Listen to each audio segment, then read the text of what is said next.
Okay, so welcome. Today we're going to start talking about graphs. So we're going to talk about how to read circle, bar, and line graphs. And so to begin, what is a graph? A graph is a way of displaying information visually. Okay, they're used all the time, many different contexts. It helps us to understand quickly information or to provide information to our audiences quickly. And can glean important information if read properly, if the graph is created properly. And so we're going to talk about those types of graphs, the three most common types of graphs that you will see. It is going to be circle graphs, pie charts, bar charts, right? Bar graphs are what we call bar charts, and then line graphs. And so we're going to talk about each one of those. But first, let's talk about the steps that we can go through when we're looking at visual graphs, okay?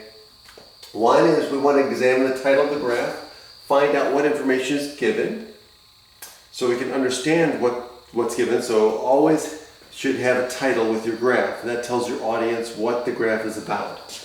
Two, examine the parts to see how they relate to one another and to the whole, right? So graphs, one of the things you can do with graphs is you can compare things, right? When you look at a bar chart or a pie chart, you can compare the bars or the wedges, or you could compare it to the whole, okay? Three, examine the labels of each part of the graph and any explanatory remarks that may be given, okay? One, understand what the axes, right? In a bar graph or a line graph, you have the X and Y axes. You want to look at those, see how those are measured, what units are given. You know, again, it helps you understand more of what's going on in the graph. Okay. Also, any explanatory remarks that may be in the margins of the graph that might give you more information to help you understand what's going on. And then four, use the given parts to calculate additional amounts or percents as needed. Okay. And that's the steps that we're going to follow.